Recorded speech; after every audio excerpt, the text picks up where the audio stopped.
You're watching ChillyBoy Productions. I'm Larry, ChillyBoy Chilson, and this is a new Game of Thrones reaction video. And today we are reacting to Season 6, Episode 5, The Door. And as always, I'm joined by my co-host of the series, Tyler. Hey, Tyler. Hello, it's great to be back after yet another long hiatus. A lot has happened in Game of Thrones news Yeah. since the last time we were on. I know that you had a fun rant video about the news. It was news to me because we just watched Jon Snow come back to life a couple episodes back, but very cool news. Maybe I don't know. We'll see how I feel about the rest of the show. Maybe my opinion of that news will be a bit more exciting or hatred fueled by the end. Come on, HBO. Don't you see all these damn people still reacting to your show on YouTube? Just spoiling things like this. Sequel Yeah, series. At least the prequels, we don't have to worry about that. We know all them people in the prequels are dead. But by the right. point of the start of the show. But we are also joined by a friend and special guest, Ren Geekness. Hi, Ren. Hi, Larry. Thank you for having me. Excited to dive back into Game of Thrones because I'm getting hyped for House of the Dragon. And it's been a while since I was here with you, with Tyler. Last time I was here, the channel was a completely different name. So, Right. It's true. I missed that era. We're in a different era now. New era. What's your kind of background with Game of Thrones, Red? So Game of Thrones, I've never been too much of a reader of books. Always been a comic book reader. That's a story for another day. But books were never my thing until Game of Thrones, where I saw the show was about to come out. Hadn't come out yet, but I saw the cover, had the cover of the poster, Eddard Stark on the throne with the sword. I'm like, this is cool. And it's Sean Bean, so he's probably going to die. So I'm going to get ahead of the show. And I started reading the books. And by the time season 2 came out, I was reading Dance of Dragons. So yeah, I'm pretty hardcore into the fandom. I've watched these seasons. I like the show overall more than you. This personally, season 6 is my favorite season of the show. So I've been really excited since you contacted me to dive deeper back into this. And I've watched episodes 1, 2, 3, and 4 in preparation for the midpoint of the season. And it's been a fun journey diving back into the show that it had been a while. I created some distance, even though I never came to fully dislike the show.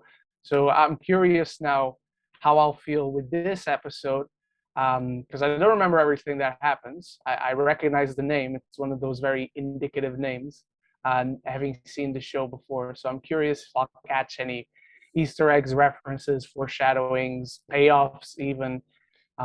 It's going to be fun because it's been, we were talking before you started recording, and it's been like years, 6 years at this point, because the last time I watched this was about the time it came out in 2016. So it's going to be fun. Yeah, how's it feel? You started and finished that fifth book about a decade ago, and we're still just getting random updates from the author about the next one, possibly maybe existing at some point. I did see that George R. R. Martin's going to be at San Diego Comic-Con. Oh, okay. I mean, I'm do not a lot of surprised. things except announce the book. Yeah, he does everything except, write the he loves going to Comic Cons. That's his bread and butter. He loves attending those things. I'm still excited for House of the Dragon. I've got to the point of excitement for House of the Dragon specifically. The other ones we'll see, but House Targaryen. We'll get there. We'll get back to House of the Dragon. Speaking of House Targaryen, episode 4 was a nice little Daenerys episode for us. But before we got to her, we had one of the most long-awaited reunions in the entirety of Game of Thrones and possibly television. We finally have a Stark reunion in episode 3 when Sansa gets to Castle Black with Brienne and Podrick and reunites with Jon Snow. Finally, Starks together for the first time since season 3 when Rickon parted ways with Bran. We haven't seen any of them make contact again until last episode. But the happiness was short-lived as they receive a letter from Ramsay saying, "Hi, John. I want my wife, Sansa, back. I have your little brother, and if you don't send her, we will torture her before we kill her and your wild little brother and you." So, ooh, Ramsay, pleasant as always. Meanwhile, back in Winterfell, Osha, also a prisoner, tries to seduce Ramsay a little bit so that she could maybe kill him. Unfortunately, Theon had already spilled the beans on her and her story. And just like that, Osha enters and Osha exits within the span of an episode. But, still got Rickon, I guess, down in the dungeon. Then we see Littlefinger, who is manipulating his way through life as per usual, making sure that Lord Royce stays in line with what he wants done and manipulates Robin Arryn into helping Sansa somehow. So we'll see what that ends up being. Tyrion is over there wheeling and dealing like he does, though this time it's a little bit more controversial amongst his subjects as he is wheeling and dealing with the great masters or former great masters and strikes up a deal in which they can return to slavery for the next 7 years in exchange for cutting off their support of the Sons of the Harpy. Obviously, Missandei and Grey Worm, being former slaves, do not like this plan of Tyrion's, though since Daenerys isn't around, they're willing to kind of go with it to keep the peace for now. Cersei and Jaime are over here making alliances with their not so frenemies as they approach Kevin Lannister and Olenna Tyrell to be like, yo, Kevin. we can't let Marjorie do her walk of atonement. And also, Cersei don't want to go on trial. So we got to stop the Sparrow and you're going to help us, okay? And Olenna and Kevin ultimately, in their own children and grandchildren's best interest, say, fine, we'll help you.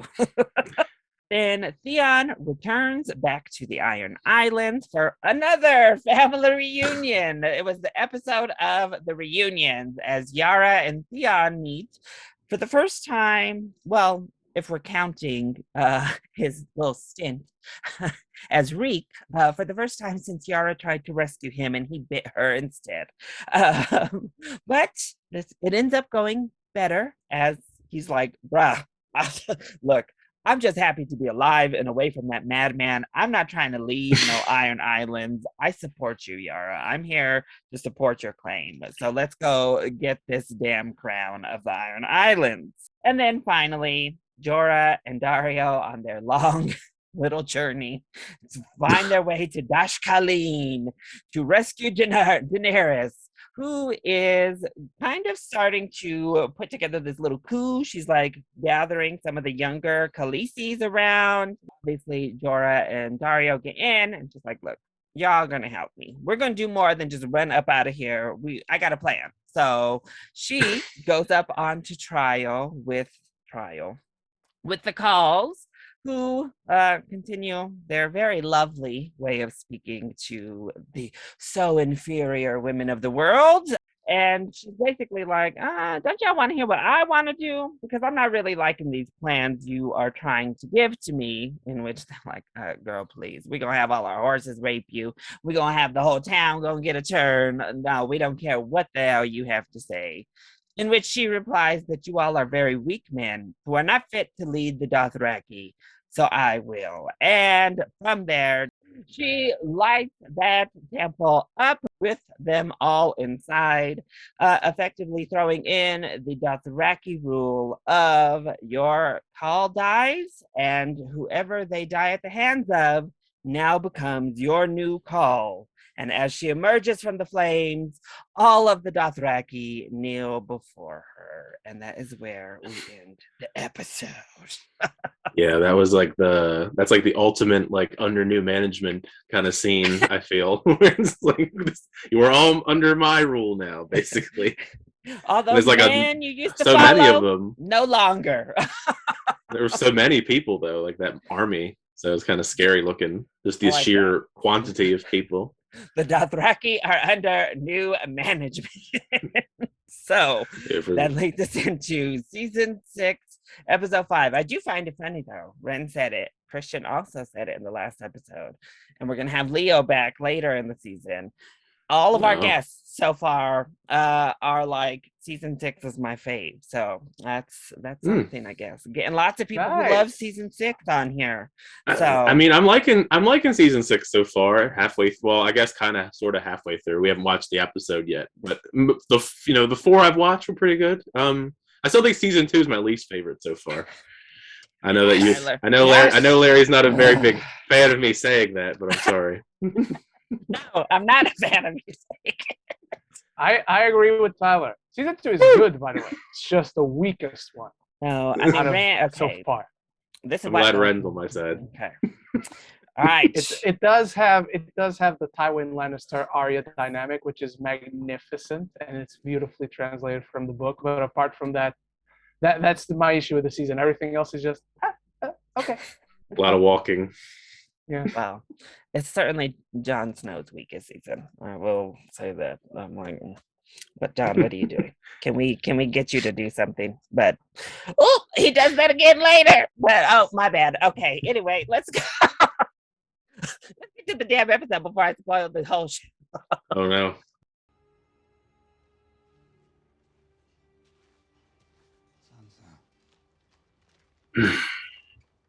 He's looking mad ominous.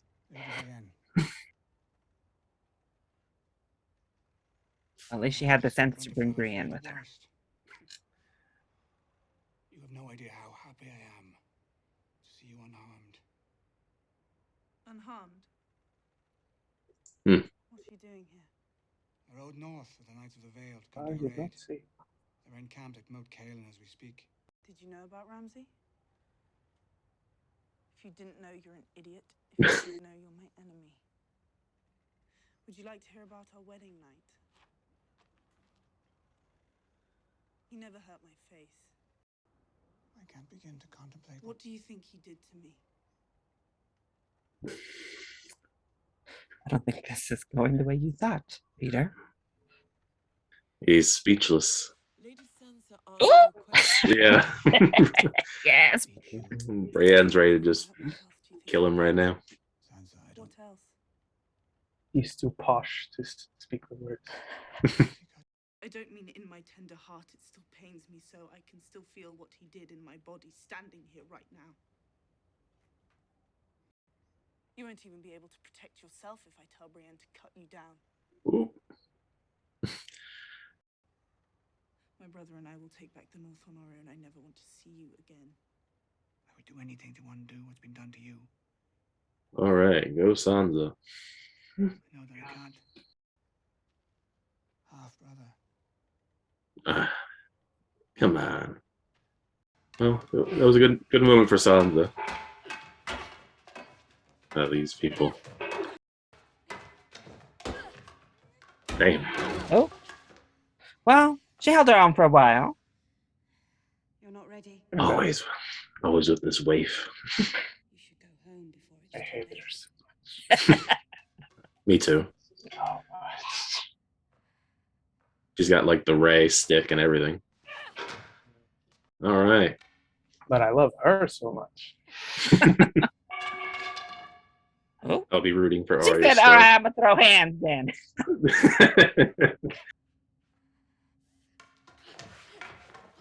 Come on.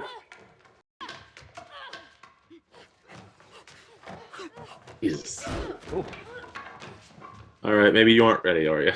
I mean, apparently the waif is like the chosen one or something. Oh.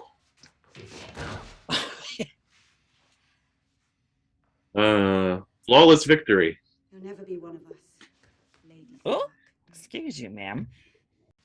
So you get caught every time pulling mess. You're supposed to be no one, but have all this revenge in your heart, all this jealousy.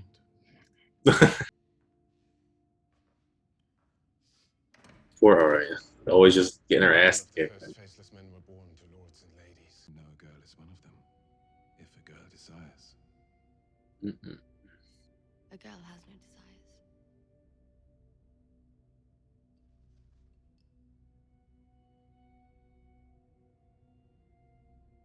Who?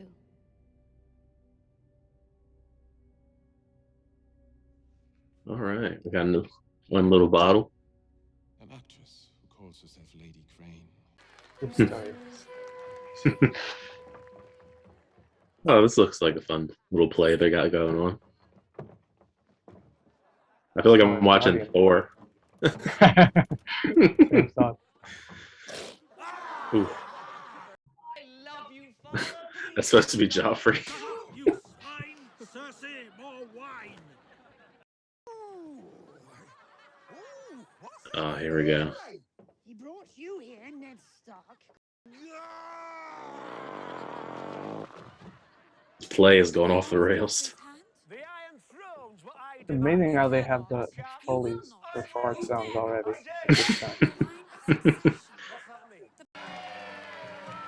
A major revisionist history going on in these plays out here. And I think Arya's about to add some more people to her list. Give me my chair and there won't be no more trouble. Bianca, dear, you must do. I had two. Hey, my friend, Small part. You ran very Richard E. Grant. I rang very false. Just randomly in the show. A girl has decided. A servant does not ask questions.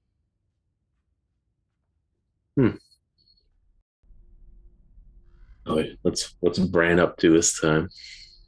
He's not up, Tyler. That's his whole thing. He's always lying down. He's chilling. He's having great dreams. Oh. These seem like very nice people. Never mind.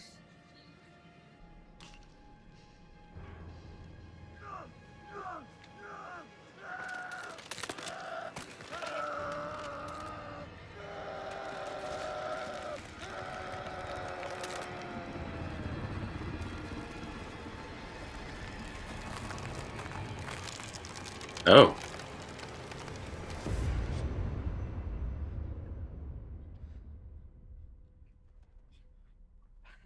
We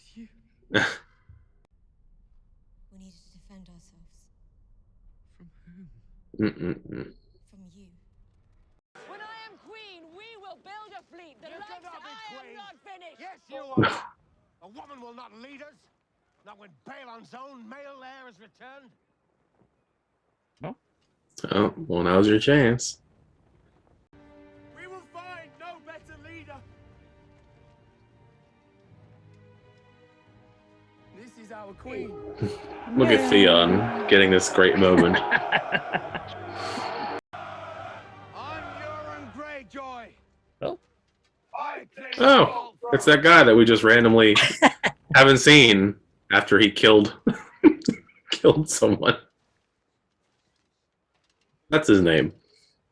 He was nameless for many episodes. Even heard you have no cock. Come on. I had some things to take care of. Long overdue. Oh. Suspicious. You're here to execute the man who killed my father. Yeah, that seemed kind of obvious. He didn't try to hide it. Oh. Who said hi? Yeah. Threw him right over a rope bridge and watched him fall. Oh. Well, Leading us nowhere. And we would still be heading there if it weren't for me.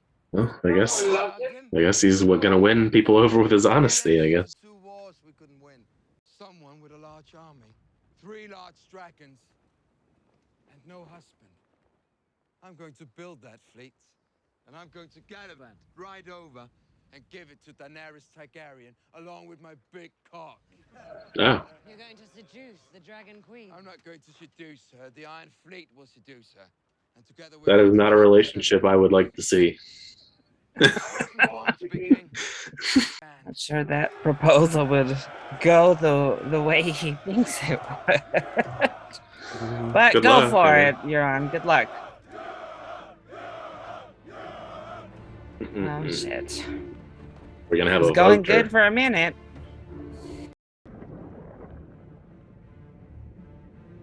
does not look pleasant. Sheet the scales off his eyes. What is dead may never die. These people literally drown to death. And if you're resurrected, then good, you can be the leader. But Seems not, like a well, seems like a foolproof plan. then the sea god deemed you not worthy if you don't return. Completely forgot that they didn't adapt the third Greyjoy brother for the show. They didn't. And the one with the coolest name, too. He lives. New leader of the Iron Islands. Yippee. What a lovely crown. It fits him perfectly. Meanwhile, Theon and Yara were like, we ain't staying for this. Peace. They're on the move again. Where are my niece and nephew? They bounced. They said, no thanks. We're not interested. Let's go murder them. Oh. Violence immediately. It's either violence or talking about his cock. That's his. Yeah. That seems to be his two main topics he likes to talk about. Man, there's a lot of them out there. They said, bitch, we stole your ships too. What about it? They stole our best ships. Quarter saw to timber and start building. I want every man bending planks. I want every woman spinning flax. They're gonna be long gone before you build the ship, I imagine. It's a big world out there, Euron. Say, I've never built a ship from There she scratch, is. but I imagine it takes a while. My queen. Yeah. I'm a Targaryen guy, in case it wasn't clear. Yay. Her men. You came back. Twice. He's So persistent. here's me banishing you for a third time. Can you imagine? So I can't take you back, and I can't send you away. Well.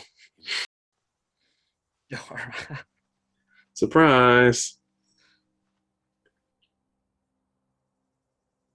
And this is how monkeypox gets started. Get that man some lotion. I love you. Yay. Now say it back. Goodbye, Khaleesi. Oh. Still not gonna say it back? Oh well. I command you to heal yourself, and then return to me. When I take the Seven Kingdoms, I need you by my side. Oh. Yay. Now we're all a great big team again. Telly goes off and finds a cure, I guess. He's finally accepted once more, and now he has to leave again. Well, at least he's accepted back this time, right? He doesn't have to like fight to the death to get back in her good graces.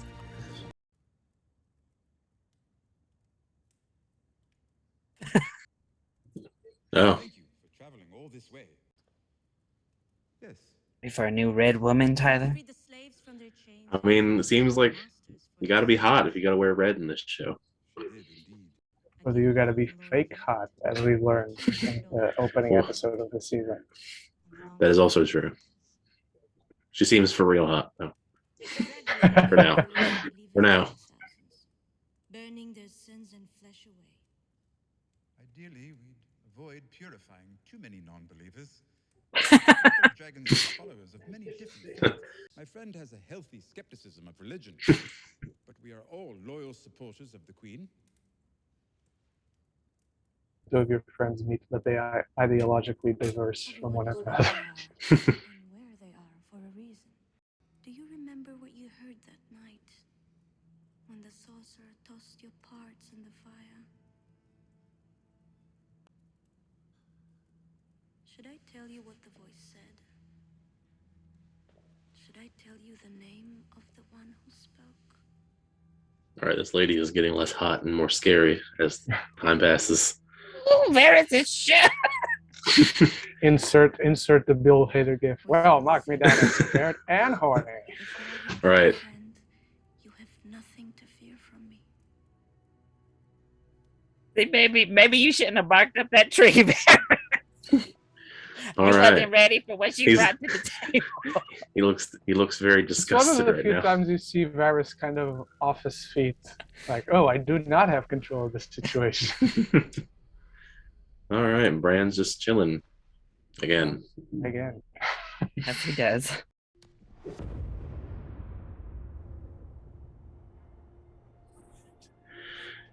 Yeah, Bran just out here roaming by himself. This should be interesting. Oh.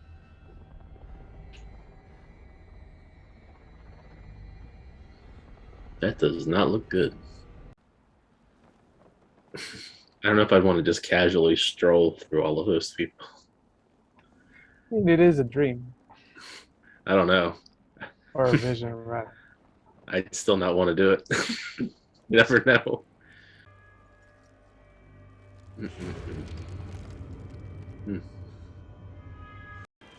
Oh. Wake up.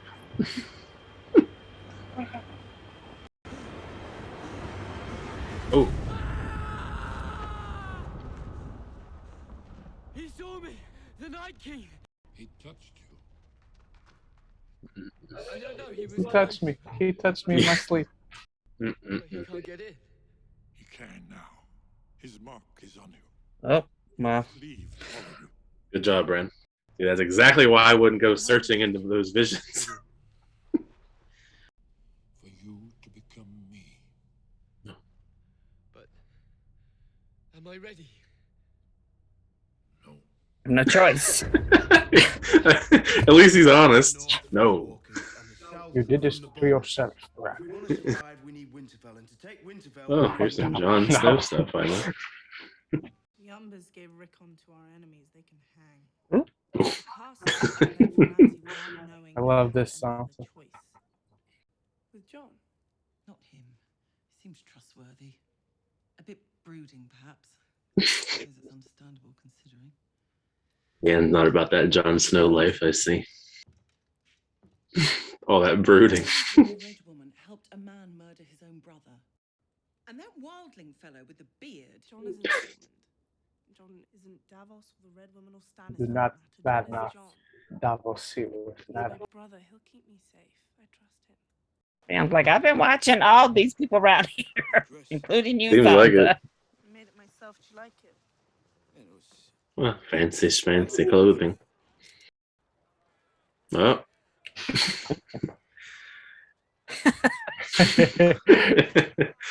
Come on. Give him a chance, Brienne. Right. Renly is dead. Goodbye, I mean- other friend. John did basically give you Lord Commander already, Ed. Exactly. So, Yeah, goodbye, Ed. You're like one of the very few friends that John has left alive. Shall we close the gate, Lord Commander? there you go. I'm not the Lord Commander. Oh, Oh. Wait, am I? Yes. but Oh, yes, crap. close it. I don't care what you call me right now. Just close the gate. Sure. Oh, shit. Well, Sneaky little they're bastard. here.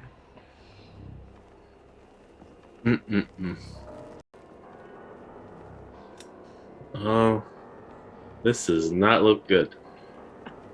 Shit. Oh, he's gonna bring something up. Oh shit. Bran! Bran, wake up! It's not a great time to be asleep right now. Oh. Help me! Oh, I thought they were. I didn't know that they did that. Damn. Oh, what at the Night King? Like, can they go through fire? Okay. You can. Well, that didn't work. That is an interesting development to just see him walk through fire like that. The rest of them are like, hell no, we can't. But They're all like We're going bones around. practically. And try to stay out of Oh, look at Hodor. Father. Oh shit. Mira is like, bro, this ain't the time. We need you awake. Oh. Oh, Oh. hey, Summer. Hey. Come on, Hodor, get up and do something. Ooh. Ooh. Oh, damn. That's one way to kill him, I guess. I feel like I'm playing like Call of Duty again. It's like one of the worst waves of Nazi zombies. Oh. Walk into HODOR now! Man. We're about to die out here. Oh. The big one. Damn. No. Well, another one bites the dust, I guess. We're running out of Summer. black wolves. Why couldn't it be like zombies that don't like move fast? Man. Oh. Thanos. Thanos snap. Poor man got dusted. Man, they're like crawling up on the walls, on the ground, the sides of the walls. Ooh. Damn. Everybody's just dying in this section. I don't know how realistically, like how long he could hold that door for. There's so many of them.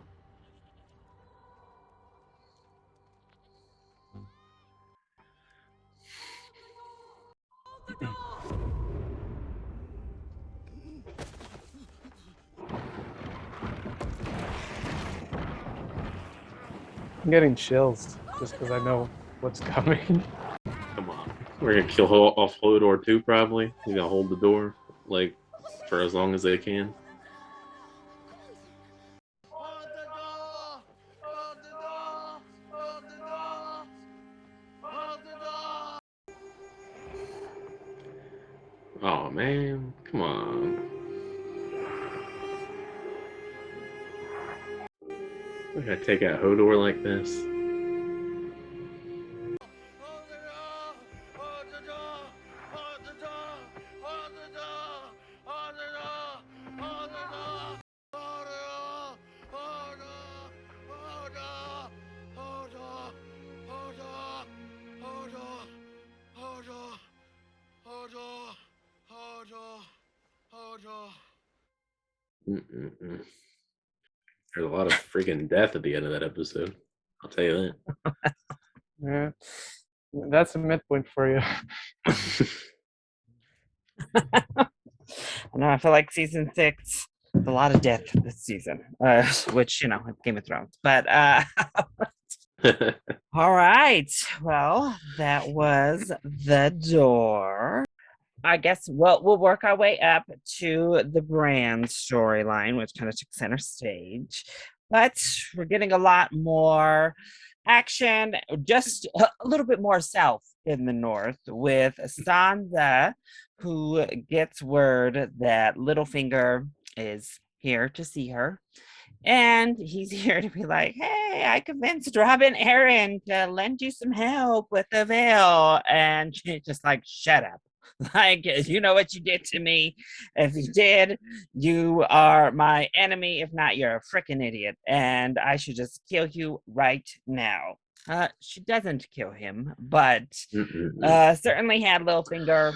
Actually, both of the characters were not really used to seeing at a loss for words. We're at a loss for words this episode. Littlefinger and Varys both got shook to their core. He really had like nothing good to say to her. Just had to stand there and take it. Then she goes back, obviously meets with Dawn as they are continuing to put together any sort of plan that they can in this hope to take back Winterfell from Ramsay and the Boltons.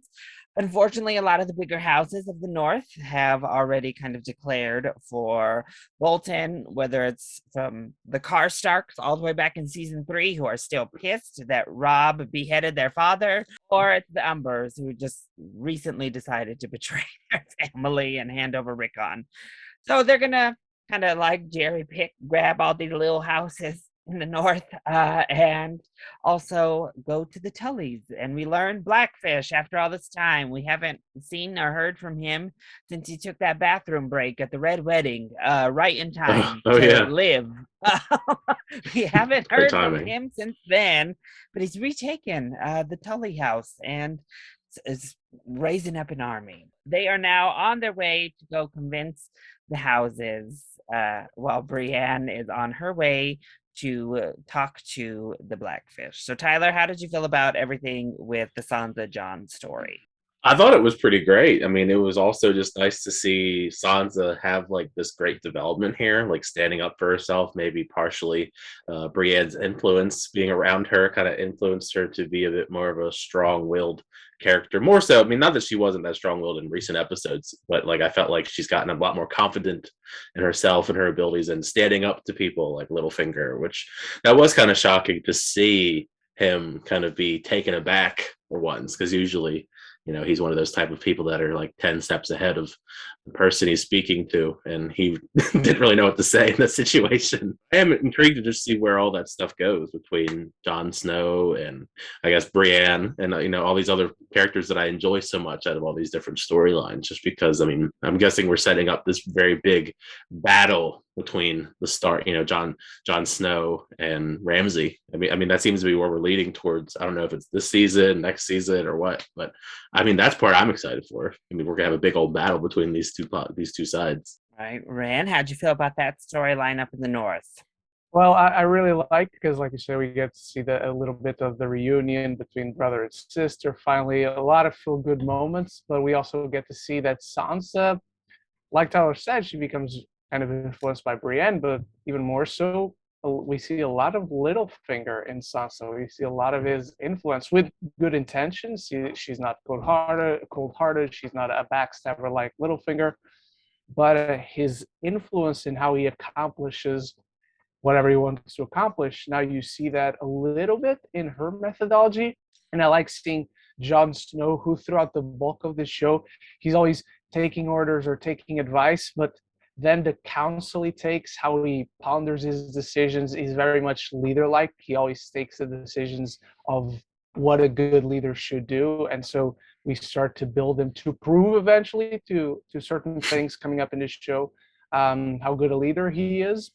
And so yeah, kind of the presence of Sansa, as feel good as it can be, kind of distorts the stability that Jon had found a little bit in life, but now he takes it upon himself to let me be this leader, but I won't just lead the Night's Watch. I'm going to create this whole new world of Night's Watch with wildlings and getting back to his family, which just encompasses all things that define Jon Snow, I feel.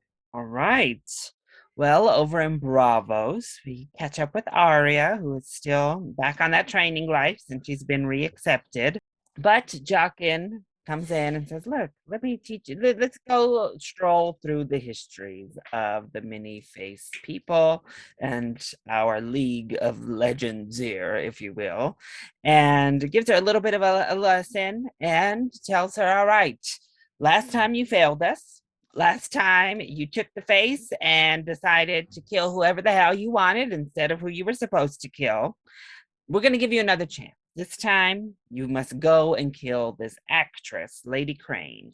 So Arya accepts and goes to watch this crude play that depicts her father's death, but in the process, she goes backstage and kind of feels out the situation, figures out a way to kill this Lady Crane, but seems to have pause. But Jaqen quickly is like, no, girl, death comes for everyone. Either you're in or you're out. What's it going to be? So she says she's in. All right, Ren, how'd you feel about Arya this episode? I love that this is one of my favorite storylines in the show. I love the whole mysticism about the faceless people. I would love to be one of the faceless people if I was a person in Westeros. I would love to be one of them. And you just start seeing how smart Arya is beginning to be. She's playing her hands closely. She's taking chances and like asking questions, see how Jack and Hagar reacts. A little bit provoking the wave there when they're sparring off at the beginning, but she's beginning to be cunning in the situations where she needs to be cunning, but she's still Arya Stark. She's still going to want to do things her own way. She still has her own will of doing things. So I really like this small bit of advancement in her story, but nevertheless crucial advancement in her story in becoming a faceless person. All right, Tyler. Yeah, I mean, I 100% agree.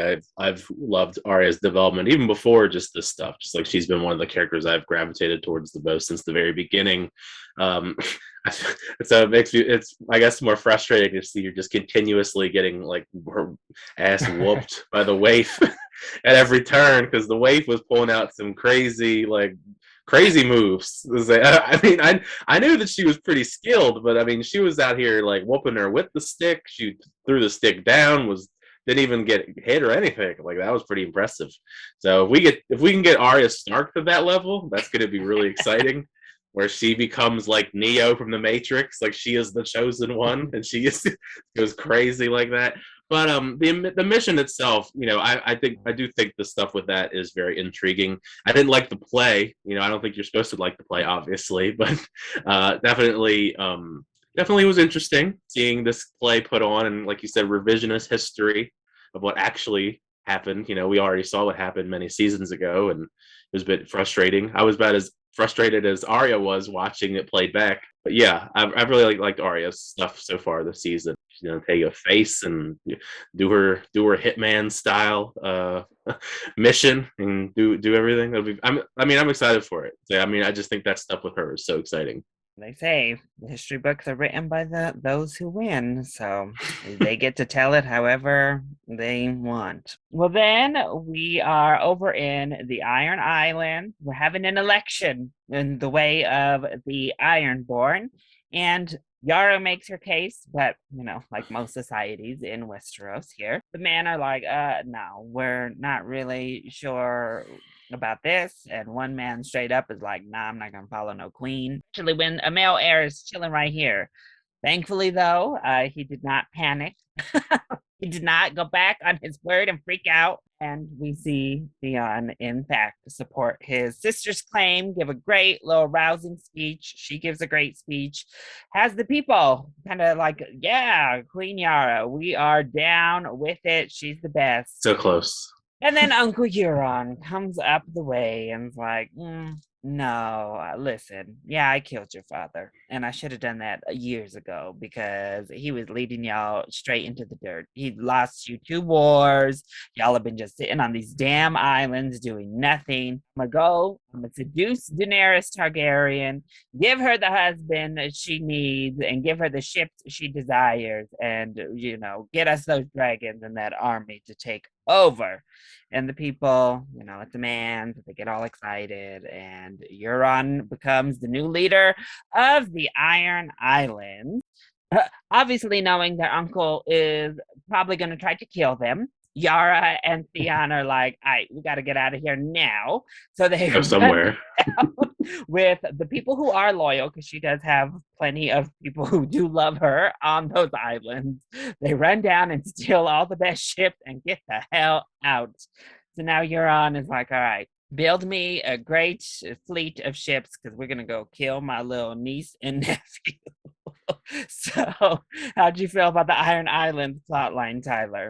Oh man, it started out strong in the sense that like I was excited because like Yara was getting the people behind her with Theon, 2 great speeches like you said, and then here comes old Euron Greyjoy. Now I found out his name. It was just some other Greyjoy that just didn't have a name that killed their father, and I was just wondering where has this guy been? Like because for episodes, he comes in, has his little thing, pushes him off the bridge, and we just don't see him anymore. And I'm like, he has to be around, I'm assuming. So I figured he was going to come in to some degree eventually, but I didn't think he was going to come in and be like, this is my kingdom now.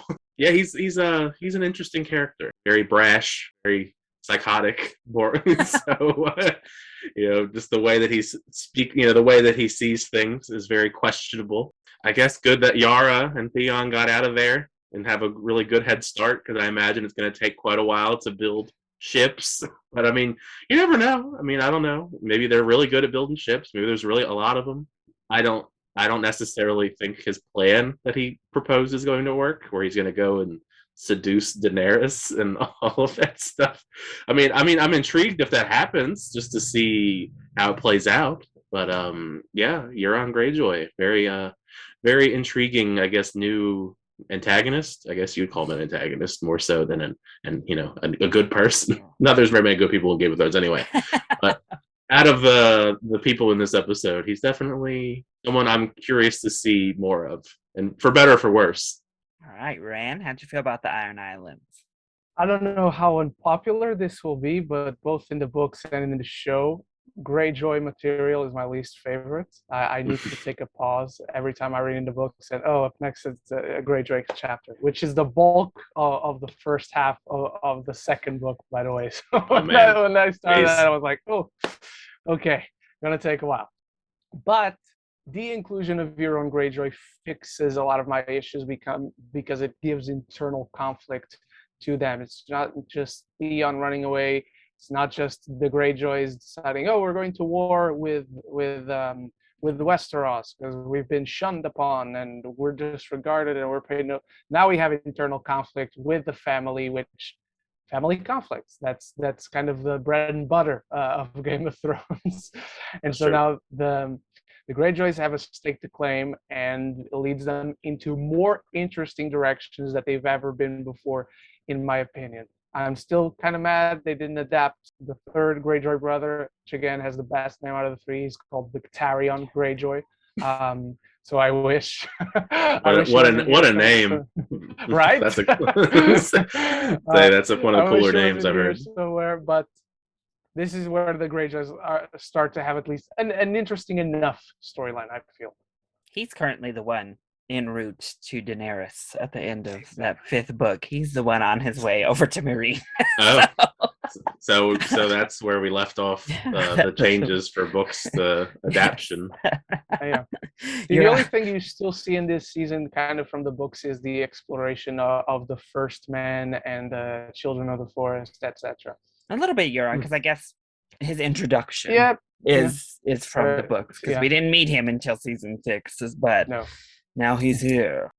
So, speaking of Meereen and all of that Eastern fun, we see Daenerys kind of looking over the Dash Colleen that they're now leaving. Jorah reveals he has the grayscale, and as we see, it's pretty much taken over the entirety of the bottom of his arm at this point. Yeah, it has looking pretty rough. He's like, look, I love you. I've always loved you, but I can't be around you. Like, I'm going to fully be a gray man and lose my mind. And so I have to leave before that happens, and I'll kill myself before I go wild.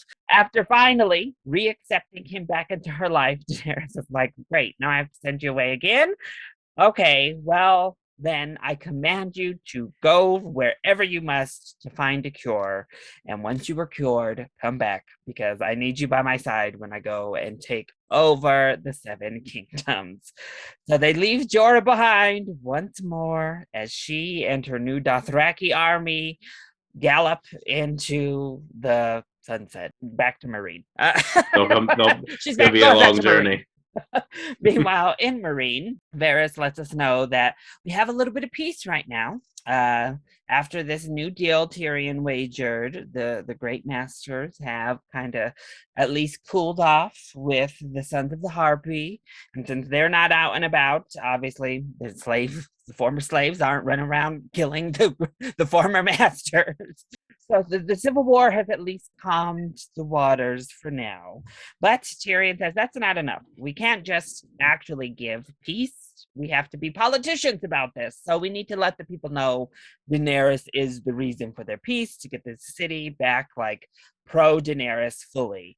So he thinks to enlist a red priestess, particularly after how he saw them over in Volantis, where they were preaching the word of Daenerys, and all of the people were like really enraptured with them.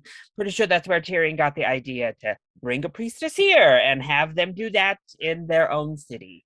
So we meet Kinvara, this new red woman, who is obviously Another one.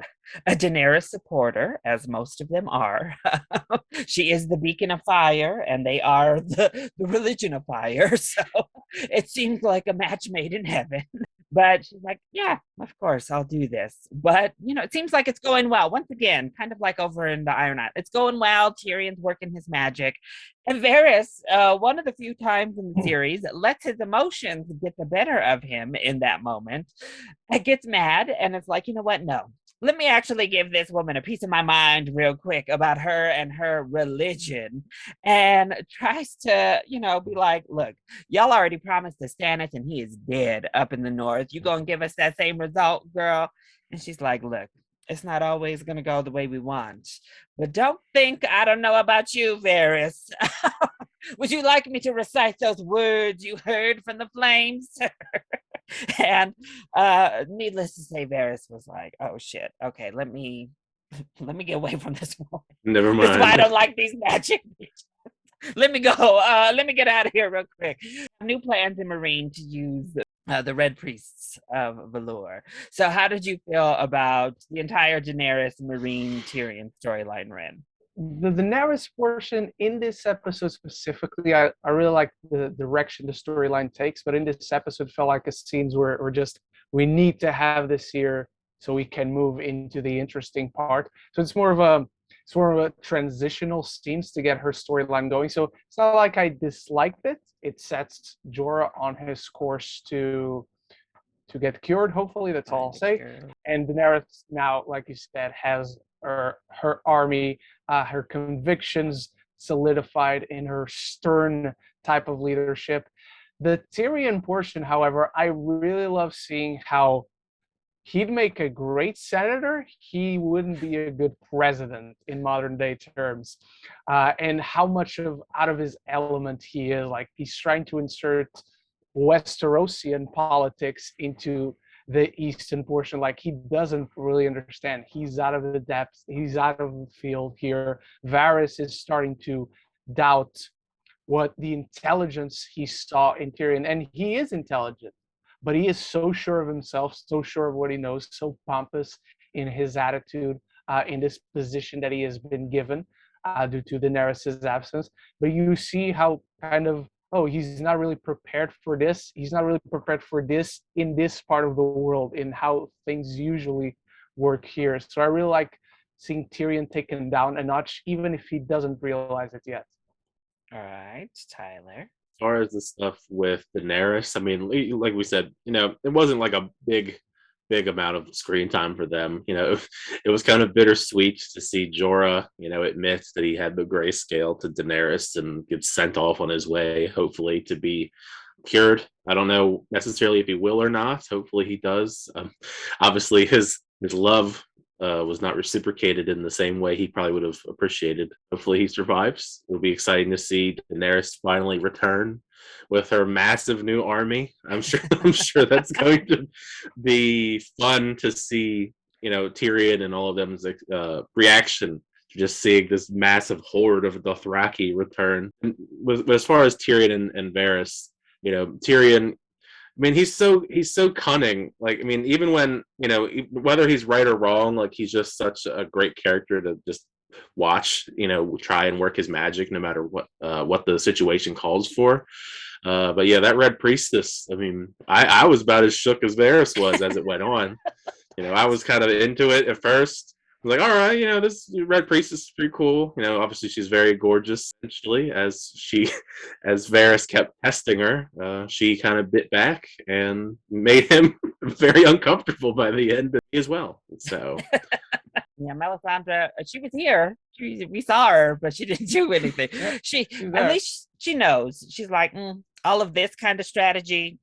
Go ahead. I'll sit in the corner and just listen. At this point, At this point, with what she's had to watch transpire, I figure it's probably best for her to just linger in the background. And with Brienne on the other side of the table, she probably shouldn't bring up her magic, like using her magic right now. Brienne is very skeptical of her and Davos. It's a bit of a touchy subject, I can imagine. But yeah, Daenerys, I feel like they had to balance it out. We ended last episode with a big Daenerys moment. So she gets a cute moment this episode. We can't do too much 2 episodes in a row with Daenerys. It was sad though to see that, I guess, parting of the ways once again. At least this time, I guess, parting of the ways on like good terms compared to the last couple times where he's been banished and still finds a way to continue to come back. At least this time he's welcome back and doesn't have to like do a bunch of things to be accepted. Had a lot of those moments, but his monologue in this episode was really like OG simp.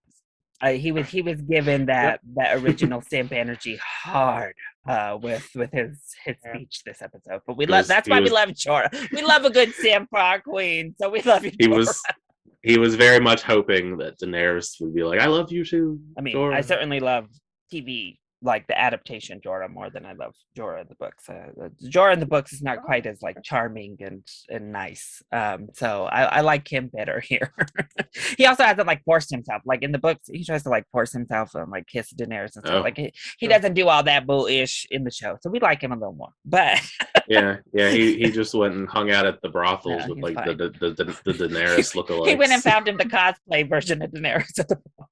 But then finally, Bran returns, and first we see him, going back in time as per usual. This time, though, we're going way back, and we see that, in fact, the White Walkers were a made creation from the children of the forest. And we learn from Leaf that they created the White Walkers because they were losing in their war, basically, to keep their homes and to keep their places from men who were coming in and destroying everything. They created the White Walkers, and clearly, as usually happens, their creation got out of control. And just a little bit. Soon became a cancer to the world, including to them. A worldwide threat to everything that's ever lived or ever was. First, Bran decides to go working on his own. His first trip back around somewhere without the three-eyed raven, on his own, and he works right into the middle of a like White Walker herd that are just standing somewhere. We're not really sure where the hell this was, but he keeps going, and for the first time in one of his visions, one of the people he's around actually is able to sense his presence and looks directly at him. It gets all of the other whites to turn and like look and sense that presence as well before he grabs and is able to actually touch and interact with Bran in this vision of his, leaving that nice little mark on his arm in which he's informed, great, now they can get in here because you let him touch you. Good job, Bran. So freaking Bran. They say shouldn't have went go looking on your own. Yeah, fun adventures. Well, then they warg one more time and they go back to his father's childhood once more. See little kid Ned getting his life lessons from I think it's his uncle. And we soon see that the whites are here. The White Walkers have arrived. They're here.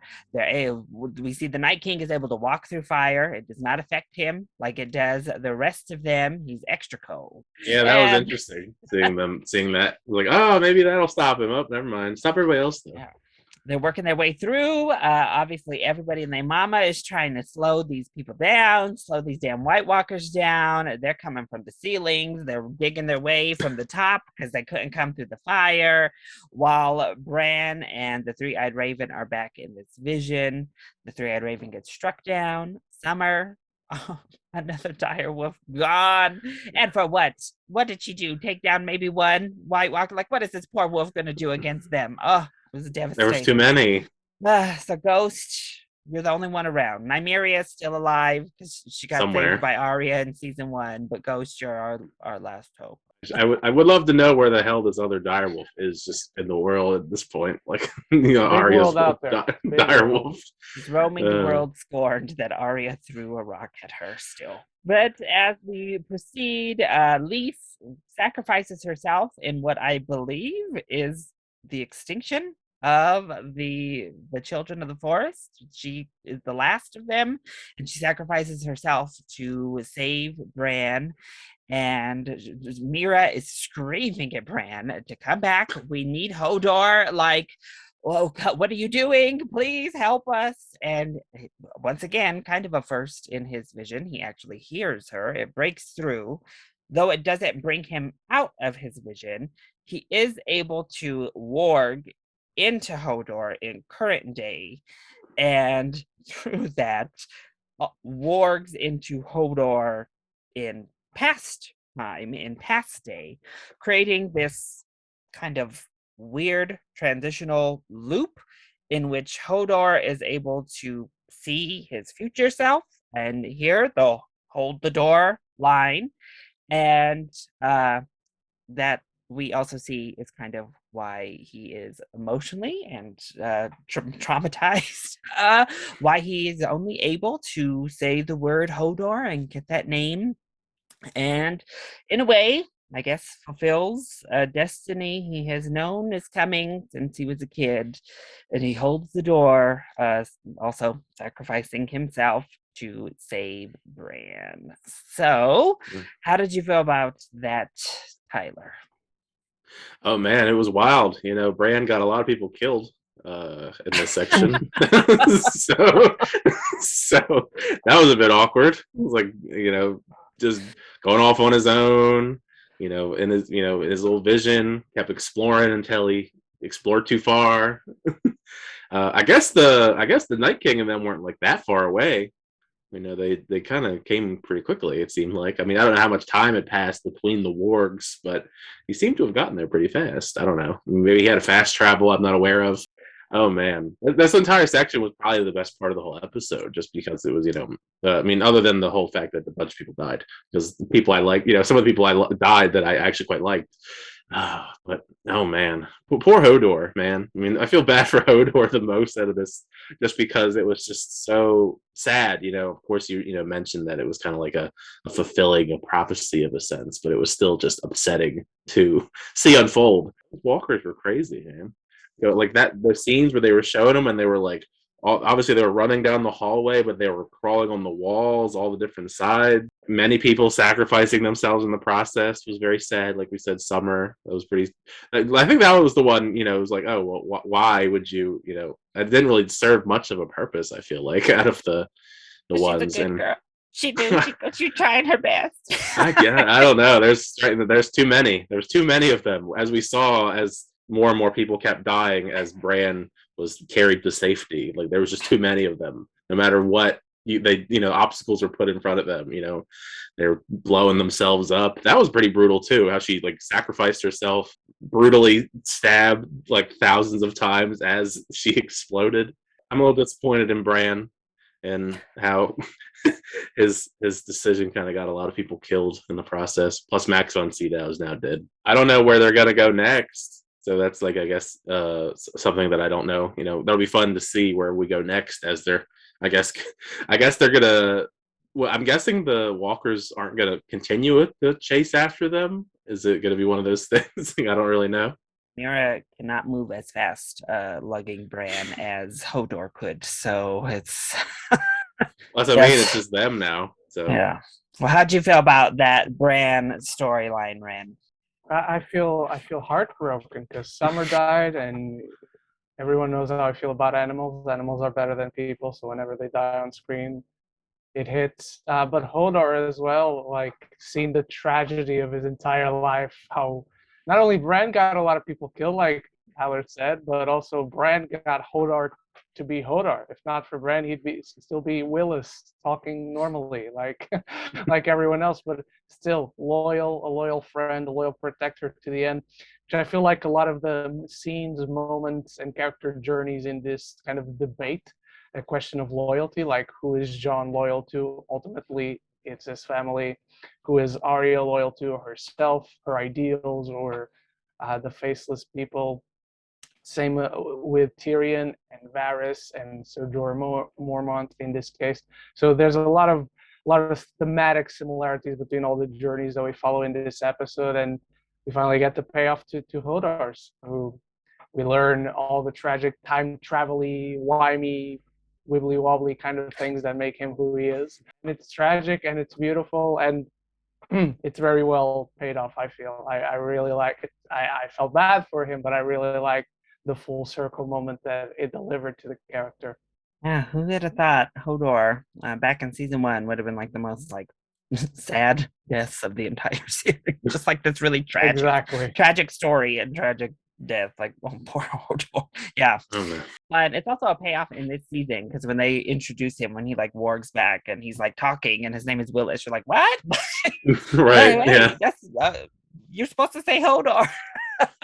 And yeah, we get the explanation here as he dies and fulfills whole thing his entire life has been building towards. But what a strong person, both inside and out, that he continued on with this ultimate thing, knowing where his ultimate death comes. So knowing how he was going to die and still doing it. So we love you, Hodor. R.I.P. to a real one. Right.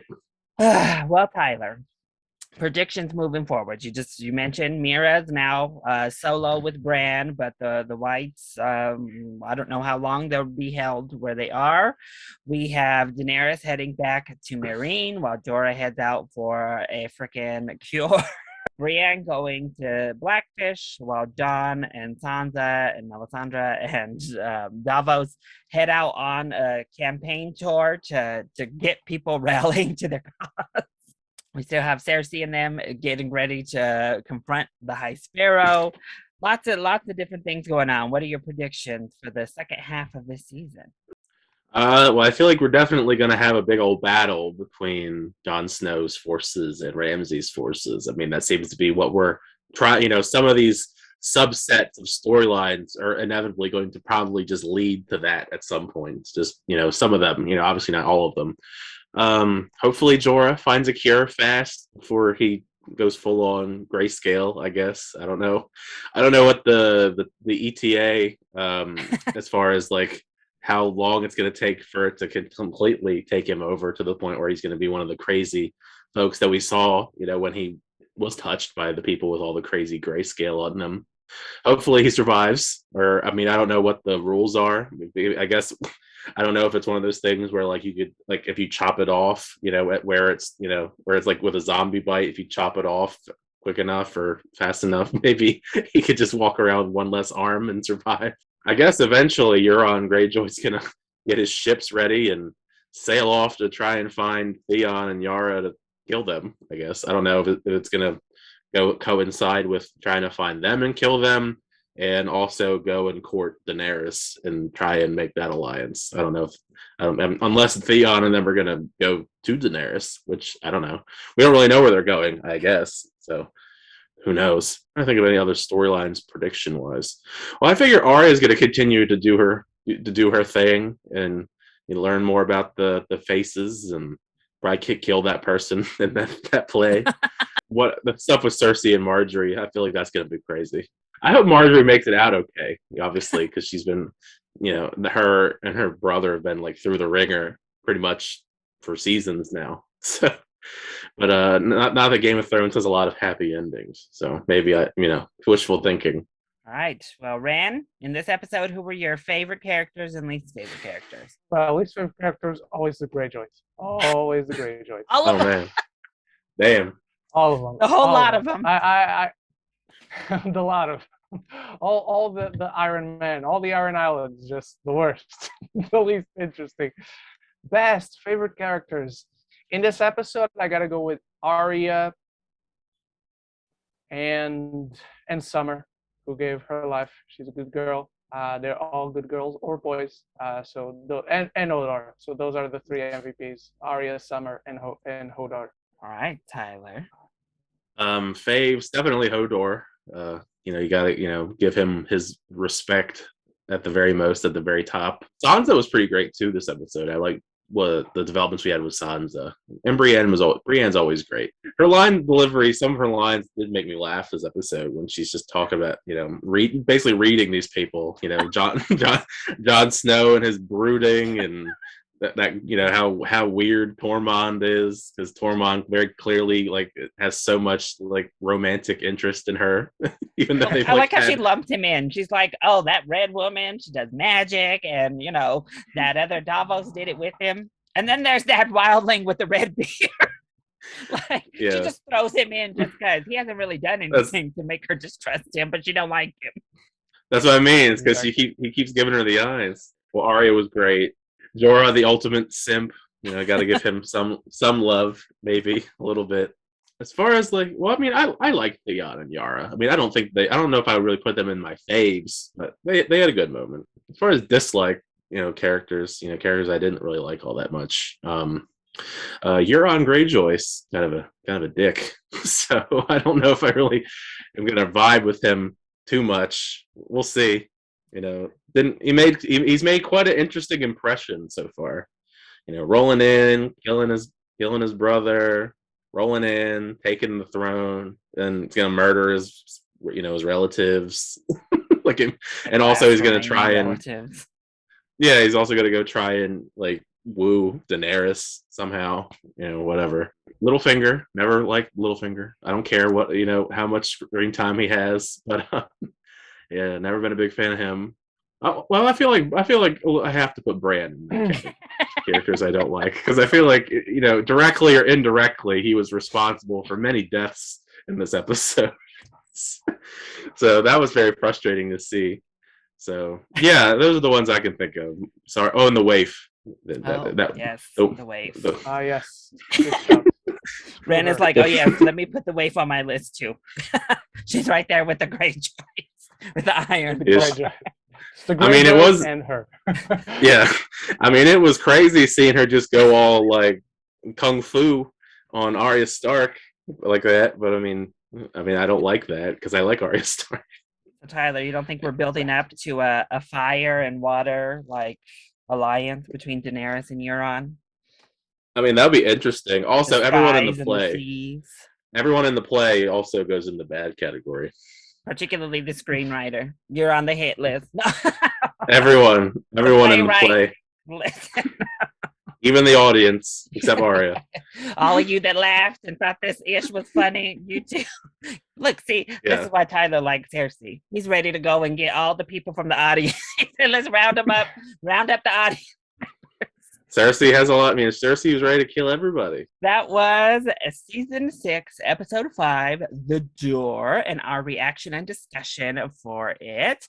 Thank you all for watching. I hope you liked it. If you did, click that like button down below and subscribe to the channel so that you are always up to date on all of my latest videos, including all of our coming reactions to the rest of season 6 and the rest of the series.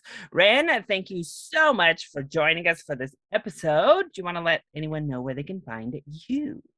Yes, thank you so much for having me. This was fun. I'm maybe gonna rewatch at least the rest of the season all by myself, because it is my favorite season and it does have an amazing final episode. And you can all find me at Ren Geekness on YouTube, on Twitter, on Letterboxd, on Instagram, where I also review movies, and I'm prepared to start a Dragon Ball movie series of reviews. Not the live action one, Larry. I'm not going to watch that.